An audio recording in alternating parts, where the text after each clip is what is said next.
Talk Pro. Today, before I get started on this subject of today, I just want to remind you that I have added the drill book to the email that you get. And I will do that for 3 or 4 days. So now you can either look at it on the previous segment, which we put it on.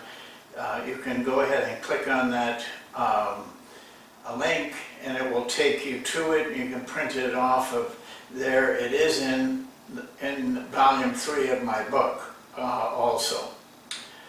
Well, today we've got a different kind of an approach to a segment, but it's one that I wanted to share with you. Just let me explain it. When I decide on what kind of things I talk about here, I have no plan. I did that right from the beginning. I didn't want to plan because things may happen that I wanted to talk about, that you would want to hear about. A lot of my subjects, I think up a lot of times while I'm working out in the morning running, they just come to me. And this one was one of those that just came to me. And that's why I'm interjecting it somewhat before we start into those 6 drills. But the next segment will start those 6 drills. This is a story, a very mystical story, one that you probably will think about many, many times. I hope you do. I do want to warn you that it's not particularly lengthy, but when you get to the end, the last few sentences of the end are the key to the whole story. The story is taken from the book, Zen and the Art of Archery. You've heard me talk about it. Excellent book for coaches, but it isn't as clear cut a book as you would find in some of the basketball books. You have to think. You have to take time.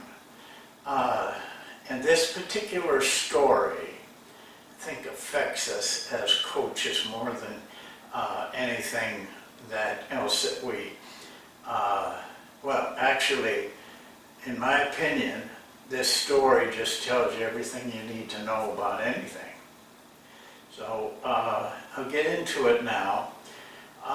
The story takes place, it's a professor of philosophy in Germany, and he gets a chance to go to Japan. This was before World War II, but not long before World War II. Gets a chance to go. He has been intrigued by Far Eastern thinking and the mysticism of it. And he wants to learn while he's there on his own some of the secrets of Buddhism, and in particular Zen Buddhism. So when he gets there, he wants to he's advised that maybe the best way to learn Zen is to do it as an activity, such as painting, martial arts, drawing, different things, that tea ceremonies that the Japanese and Chinese have used to learn Zen. They felt that was best because he ran into a lot of resistance. They did not want to go into this mystical area of Zen with a foreigner. They didn't think that the Western mind could cope with it. Well, he goes, and he stays there for 5 years, and he finally talks his way into working with a master in archery. He's never done any archery. archery. It went on for 5 years, all this time, and it was a very demanding type of activity. Actually, for the first 3 years, I think it was, when he shot his arrows, he was actually shooting in a bale of hay about 10 to 15 feet right in front of him. He did that for around three and a half years before he could even shoot at a target. But I should warn you that the style of archery in Zen is much different. One of the things is that they don't hold the arrow and bow like we do and sight over it. Actually, they hold it above their head. Really very little sighting from across the arrow. And this caused this man who wrote the book a lot of frustration. He could not understand that.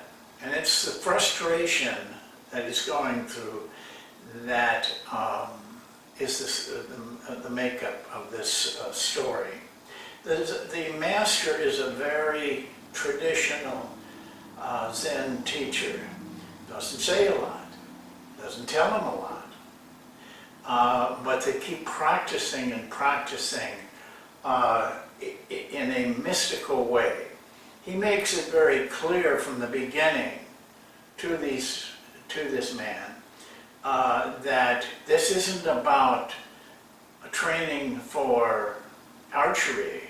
It's a training for the individual, training the mind, training the specific areas of the mind. So after about 3.5 years, 4 years, the German man gets frustrated at some of the things that the master says. One of them is that they have to hold that stance, and they are not to release it. The master says it will release on its own. The fingers will simply fly off of it. And this frustrates the German man, and he does not understand when the release comes. He asks the Zen master, I'm not going to read this to you. I'm going to tell it to you in a story, but I'm very carefully coming right off of the story. One day he asks the master, how can the shot be loosed if I do not do it? And the master replies, it shoots. And the man says, I've heard you say that before, but how can I do this if I am not the shooter? It waits at the highest tension. And who or what is it, he asks. And he says, the master says, once you've understood that, you will never need me. But I'm not going to give you any clues because that would make me a very poor teacher if I did that. In other words, you got to figure that out by yourself. And by the end of this story, you will also. One day they get into a discussion, and the master says, basically, I don't need to see the target because I'm not the shooter. It is the shooter. So the man replies, well then, you should be able to shoot and hit blindfolded. The master looks at him for a long time. It's obvious he is very upset with the man. But Japanese and Chinese people are very reserved and very controlled mentally. They very seldom would raise their voice. So he just simply says, come to see me this evening. Well, the man shows up that night in the Zen master's home, which is connected to the shooting range. And when he comes in, the Zen master is sitting on a cushion sipping tea. And so the Zen master points to the cushion and doesn't ask him to sit down, just makes an indication. Then he hands him tea. And then they sit for a long time. Nobody's saying anything. The German man does not want to upset the Zen master. The Zen master is basically meditating, clearing his mind, quieting himself. After a long period of time, he finally rises and asks the German man to follow him into the shooting range. He gives the man, he says to turn on the lights, but not the lights in the target area. It's pitch dark. The German man can't even see the targets.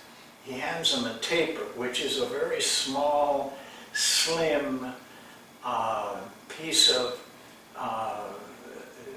something they light, which gives off a little bit of light. He said, please take this to the target and put it in front of the target so that he knows basically where the target is. He can't see it. The German man says, in his mind, he says you can't even see the outline of the shadow of the target. Well, the master, after he comes back and has this little bitty light, is all there is in the target area. It's completely dark, no visibility at all. There's a ritual that they go through. In almost everything in Zen, there is a ritual of how they get ready. And it's very interesting. All of them have it, whether you're a painter, or dancer, or tea ceremony, or clothing. They have some arty thing with clothes. There's always a ritual that quiets their mind and prepares them for this activity. But once they're ready, they move very fast and very quickly. Paintings are done in seconds after the ritual. And so when the ritual is over, when he has taken his stance and done everything according to the ritual, he simply takes an arrow and very quickly puts it in his bow, raises the bow over his head, and looses the arrow. And they can't see where the arrow went, but they hear the thud. The German man knows it hit the target. He quickly grabs a second arrow, does the same thing, and lets it go. And this time, that German man hears not only the thud, but another sound. The master puts his bow down and asks him to go get the arrows and take a look at them. So he goes, and when he gets there, what he finds is that the first arrow was smack in the middle of the bullseye, the black area. The second arrow went through the shaft of the first arrow and lodged itself right next to it. He's so taken by that, he doesn't want to touch anything. So he carries the whole target back to the man, the master, who's standing there, and who the master looks at it, and this is what he said. This is the only thing that I will read, because I want you to hear the last few sentences. The master surveyed them critically. The first shot, he then said, was no great feat. You will think, because after all these years, I'm so familiar with my target stand that I must know even in pitch darkness where the target is. That may be, and I won't try to pretend otherwise. But the second arrow, which hit the first, what do you make of that?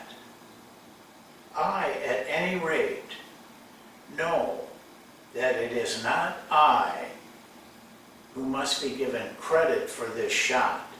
It shot, and it made the hit. He now says, let us bow to the goal. What I would like to suggest to you is I'm not going to talk about this anymore or give my opinion. I have pondered this event many, many hours. That's what I'd like you to do. It may take you years before anything comes to you of any sense to it all. You're going to be very skeptical. Now, that could never happen. But in Japan and anything connected with Zen, there is no trick shots. Everything is learned in a certain way. They really look down on trick shooters. You can do this and make it a trick. They don't. Theirs is done through mental control. And so when you search for the solution to this, you will find your own knowledge and your own expertise in what you're doing gain a lot. So I ask you to do that for your own good. It's not for my good. And I do it, and I can't help you do it. You've got to struggle with what happened and try to come up to an answer, because the answer, in the answer, lies the truth that you want to bring to your players, and who hopefully will bring to many, many people. The hundreds of players that you coach can multiply to thousands of people that they will touch. So the impact is dramatic. So I leave it up to you. If you want to write me, email me, and have some ideas or questions, I will help you the best I can, but I can't give you the answer, because I don't have the answer. You have to make up the answer. Well, that's it for today. Next time we'll start on our 6 segments of drills. I look forward to that, and I hope you do too. And thanks for watching.